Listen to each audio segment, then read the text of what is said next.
Hi cuties, welcome back to the channel. तो last class में हम केमिकल कंट्रोल एंड कोऑर्डिनेशन पढ़ रहे थे। उसमें हमने पिट्यूटरी ग्लैंड से निकलने वाले सारे हार्मोन्स देखे थे। ठीक है, आज सबसे पहले हेडिंग डाली पैनक्रियास। पैनक्रियास तो पैनक्रियास को हम और क्या बोलते हैं? इनको हम बोलते हैं मिक्स्ड ग्लैंड्स या हेटेरोक्राइन ग्लैंड्स। क्या बोलते हैं? मिक्स्ड ग्लैंड्स, मिक्स्ड ग्लैंड्स या फिर हेटेरोक्राइन ग्लैंड्स।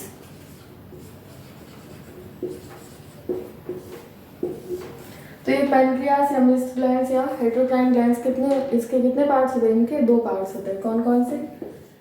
एक तो होता है एक्सोक्राइन पार्ट, एक्सोक्राइन पार्ट, और एक क्या होता है? Endocrine part, endocrine part. तो पैनक्रियास या मिक्स्ड ग्लैंड में जो एक्सोक्राइन पार्ट होता है ये कितना होता है? ये होता है 90 से 99%, 90 to 99% क्या होता है? एक्सोक्राइन पार्ट होता है। और ये एक्सोक्राइन पार्ट क्या सिक्रेट करता है? Digestive juice secretes digestive juice. ठीक है, एंडोक्राइन पार्ट कितना परसेंट होता है? 1 से 2% होता है, 1 to 2% होता है। और इसमें क्या होता है? इसमें होता है islets of Langerhans, islets of Langerhans. ये आइलेट्स ऑफ लैंगरहैंस 3 टाइप के होते हैं। कौन कौन से? एक तो अल्फा सेल्स होते हैं जो क्या सिक्रेट करते हैं? ग्लूकागॉन। बीटा सेल सिक्रेट करते हैं इंसुलिन। और जो गामा सेल्स होते हैं वो सिक्रेट करते हैं क्या? सोमेटोस्टैटिन। हमने देखा था जो सोमेटोस्टैटिन होता है वो क्या होता है? एक इनहिबिटरी हार्मोन होता है। और ये कहाँ से सिंथेसाइज होता है? हाइपोथैलेमस से। ये जो सोमेटोस्टैटिन इनहिबिटरी हार्मोन होता है किसको इनहिबिट करता है? ग्रोथ हार्मोन को। ठीक है, यहाँ लिख लेते हैं। अल्फा सेल्स सिक्रेट करते हैं क्या? ग्लूकागॉन, ग्लूकागॉन सिक्रेट करता है। देन बीटा सेल्स सिक्रेट करते हैं क्या? Insulin, insulin. उसके बाद gamma cells secrete somatostatin, somatostatin. और ये जो ग्लूकागॉन, इंसुलिन और सोमेटोस्टैटिन ये तीनों कैसे हार्मोन्स होते हैं? पेप्टाइड या प्रोटीन हार्मोन्स होते हैं। हमने जब हार्मोन्स की डेफिनेशन देखी थी तो केमिकली हार्मोन्स को 4 कैटेगरीज में डिवाइड किया था। कौन कौन से?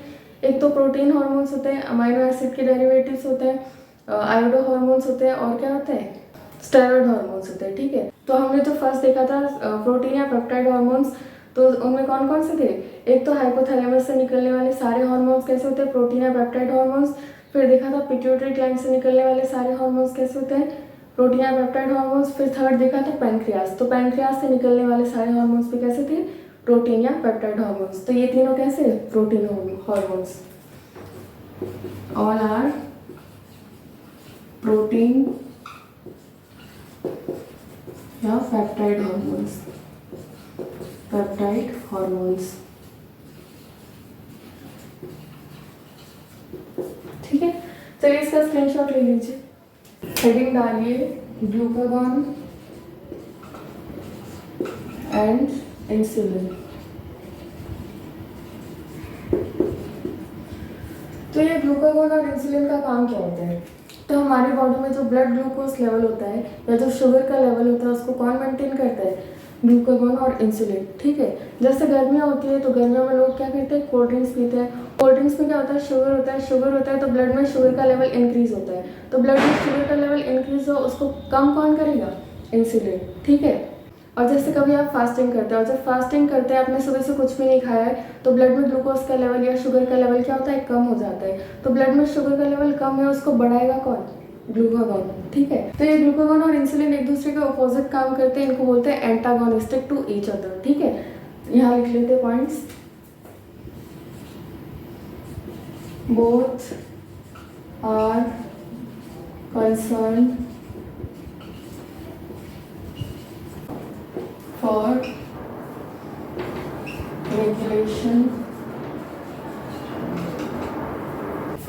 of blood glucose या फिर ब्लड शुगर लेवल्स। ठीक है, इसको क्या बोलते हैं? ग्लूकोज होमियोसिस। क्या बोलते हैं? ग्लूकोज होमियोसिस। तो जैसे आपने सुबह से कुछ नहीं खाया तो आपकी बॉडी में जो ब्लड का लेवल है क्या हो गया? कम हो गया। तो उसको बढ़ाएगा कौन? ग्लूकागॉन। यहाँ लिखते हैं glucagon increases blood sugar level in our body। तो इसको क्या बोलते हैं? तो ग्लूकागॉन ब्लड में शुगर का लेवल इंक्रीज करता है, इसको हम क्या बोलते हैं? Hyperglycaemic hormone. क्या बोलते हैं? Hyperglycaemic hormone. ठीक है, और जब हमारी बॉडी में शुगर का लेवल बढ़ जाता है तो उसको कम कौन करता है? इंसुलिन। यहाँ लिख लेते हैं insulin decreases blood sugar level,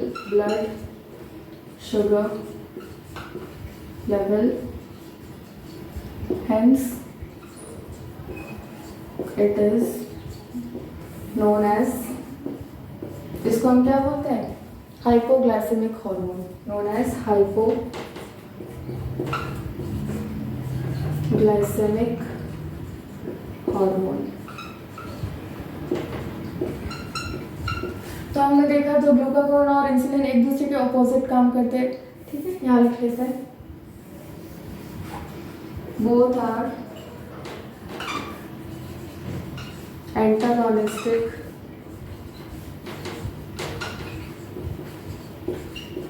to each other। एक दूसरे से क्या होते हैं? ऑपोजिट होते हैं। ठीक है, चलिए इसका स्क्रीनशॉट ले लीजिए, हेडिंग डालिए ग्लूकागॉन। ग्लूकागॉन का काम हमने क्या देखा? जो ब्लड में शुगर के लेवल को क्या करता है? इंक्रीज करता है। ब्लड में शुगर के लेवल को इंक्रीज करता है, यहाँ लिख लेते हैं इंक्रीजेस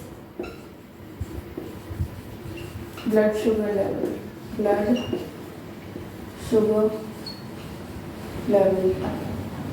इसको हमने क्या बोला था? Hyperglycaemic hormone. Hyperglycaemic hormone. तो ये जो ग्लूकागॉन है ब्लड में शुगर के लेवल को कैसे इंक्रीज करता है उसका पूरा प्रोसेस देखते हैं। ठीक है, तो ये हमने ले लिया,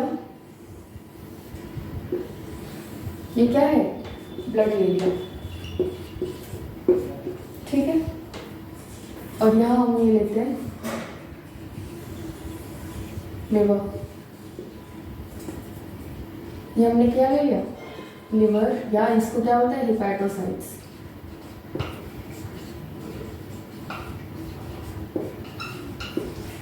तो ग्लूकागॉन के टारगेट ऑर्गन्स कौन होते हैं? लिवर या हिपैटोसाइट्स होते हैं, और क्या होते हैं? Adipose tissue. तो यहाँ पे हम लेते हैं, क्या ले लिया हमने यहाँ पे? Adipose tissue.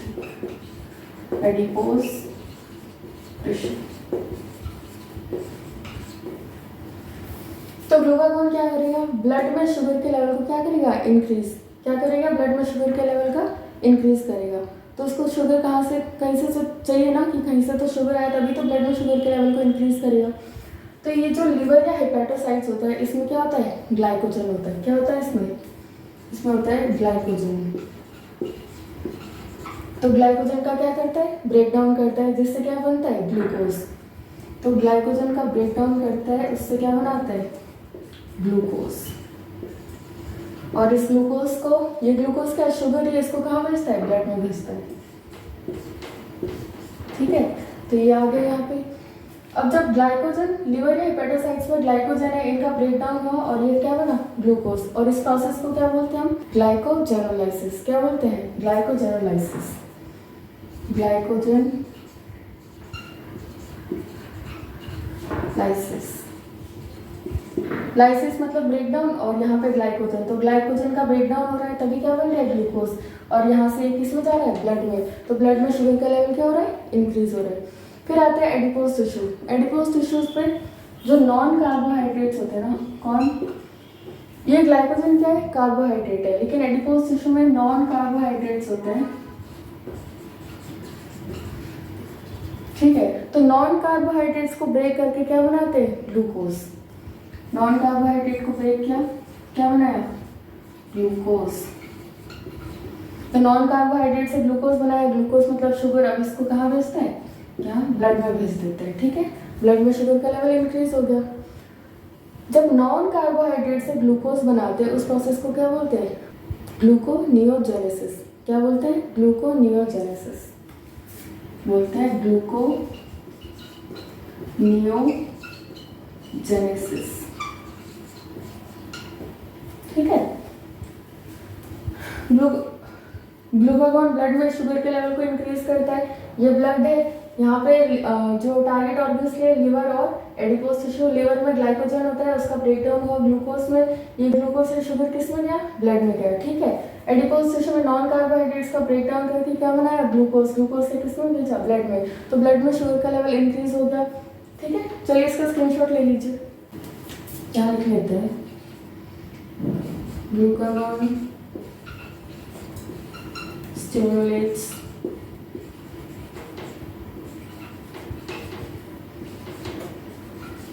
glycogenolysis and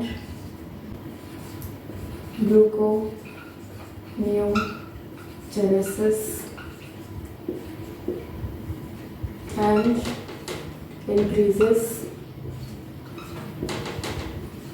blood sugar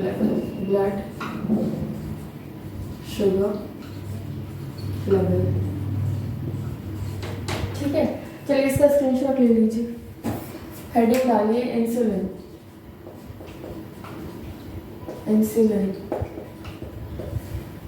insulin क्या करता है? ब्लड में ग्लूकोज के लेवल को क्या करता है? कम करता है।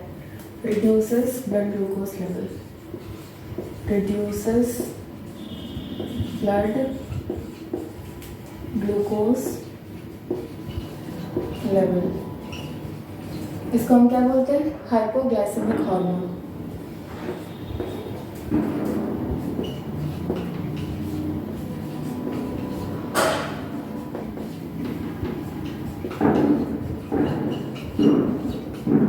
ठीक है, ये जो इंसुलिन है, इसके भी टारगेट ऑर्गन्स क्या होते हैं? लिवर और एडिपोज टिश्यू। टारगेट ऑर्गन्स क्या होते हैं? Liver and adipose tissue.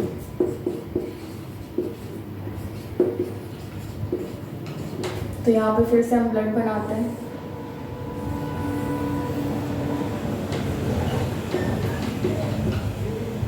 ठीक है, इंसुलिन का काम क्या होता है? ब्लड में जो शुगर का लेवल है उसको क्या करना है? कम करना है। मतलब ये जो ब्लड है इससे शुगर को बाहर निकालना है। तो यहाँ पे हम बना लेते हैं क्या? यह है लिवर या फिर hepatocytes,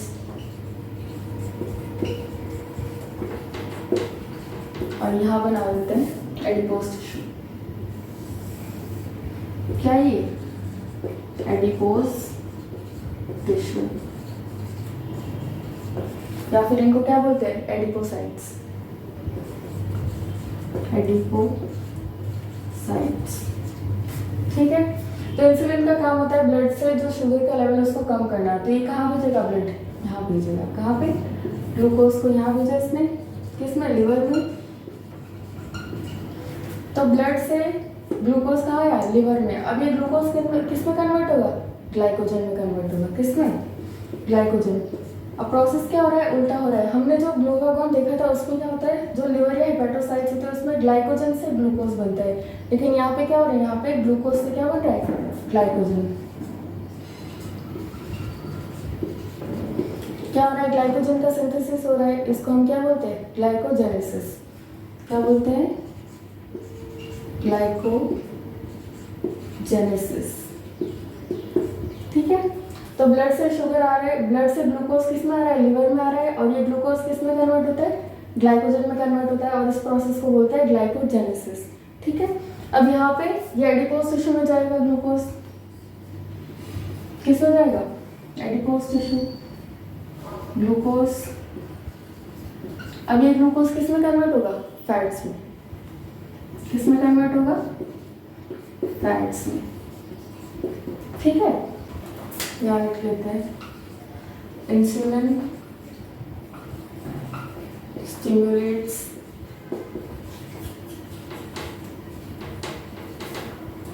glycogenesis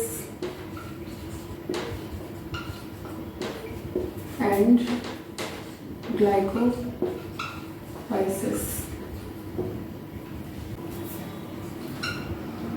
in adipose tissue.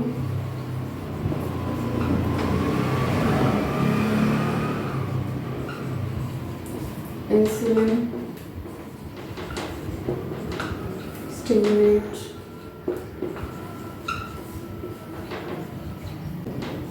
fat synthesis from glucose. Glucose से क्या बनाता है, फैट। ठीक है, चलिए इसका स्क्रीनशॉट ले लीजिए।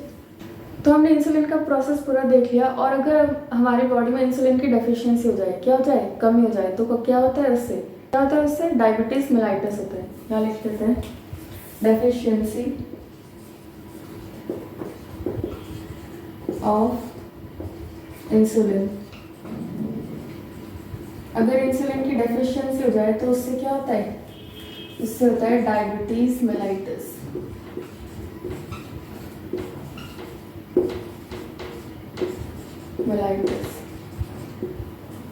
डायबिटीज मेलाइटस में क्या होता है, यूरिन में ग्लूकोज का लेवल इंक्रीज हो जाता है, और क्या हो जाता है, कीटोन बॉडीज में भी।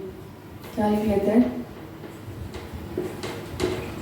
Glycosuria, that is glucose in urine, और क्या होता है, ketone urea, ketone urea, that is ketone bodies in urine, ketone bodies in urine. ये जो डायबिटीज मेलाइटस होते हैं, इसके दो टाइप्स होते हैं, एक तो होता है टाइप 1 और टाइप 2। कैसे, डायबिटीज मेलाइटस,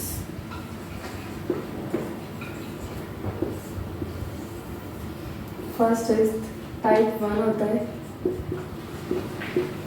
टाइप 1 को हम क्या बोलते हैं, जुवेनाइल या इंसुलिन डिपेंडेंट बोलते हैं। क्या बोलते हैं, जुवेनाइल, या फिर क्या बोलते हैं, इंसुलिन डिपेंडेंट, इंसुलिन डिपेंडेंट। एक होता है टाइप 2। टाइप 2 ये कैसा होता है, insulin non dependent, insulin non dependent. चलिए पहले इसका स्क्रीनशॉट ले लीजिए, उसके बाद देखते हैं। यहाँ हेडिंग डालिए, टाइप 1। टाइप 1 हमने देखा कैसा होता है, जुवेनाइल या फिर इंसुलिन डिपेंडेंट होता है। तो इसमें क्या होता है, बीटा सेल्स डिस्ट्रॉय हो जाते हैं, और ये कैसे डिजीज बन जाती है, एक ऑटो इम्यून डिजीज बन जाती है। क्या लिख लेते हैं, beta cells are destroyed. Beta cell से डिस्ट्रॉय हो जाएंगे तो इंसुलिन कैसे बनेगा, नहीं बनेगा। तो यहाँ पे क्या हो जाएगा, ऑटो इम्यून डिसऑर्डर।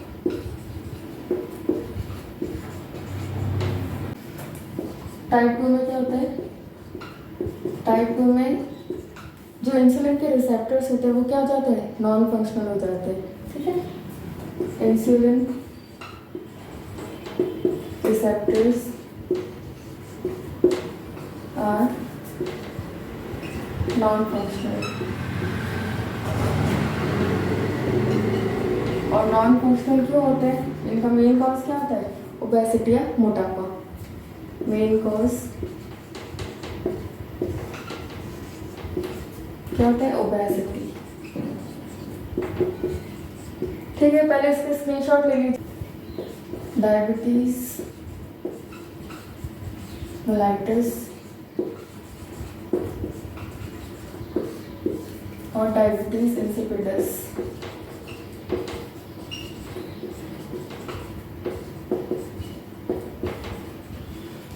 तो डायबिटीज मेलाइटस और डायबिटीज इंसिपिडस में सबसे पहले हम क्या देखेंगे, सिमिलैरिटी देखते हैं कि इन दोनों में सिमिलैरिटीज क्या क्या होती है।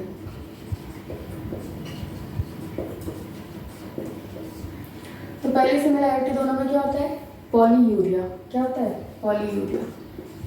पॉलीयूरिया, एक्सेस यूरिन आता है, इसमें भी क्या होता है, polyuria, that is excess of urine. दूसरी सिमिलैरिटी क्या होता है, पॉलीफेजिया। पॉलीफेजिया, इसका मतलब एक्सेस थर्स्ट, मतलब ज़्यादा प्यास लगती है, एक्सेस थर्स्ट। इसमें भी सिमिलैरिटी, पॉलीफेजिया मतलब एक्सेस थर्स्ट।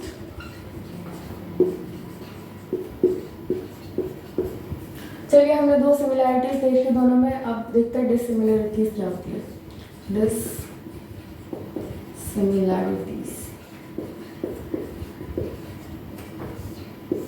तो हमने देखा जो डायबिटीज मेलाइटस होता है क्या होता है, ग्लाइकोसूरिया होता है, और क्या होता है, कीटोन्यूरिया होता है। फर्स्ट इज ग्लाइकोसूरिया, मतलब ग्लूकोज इन यूरिन,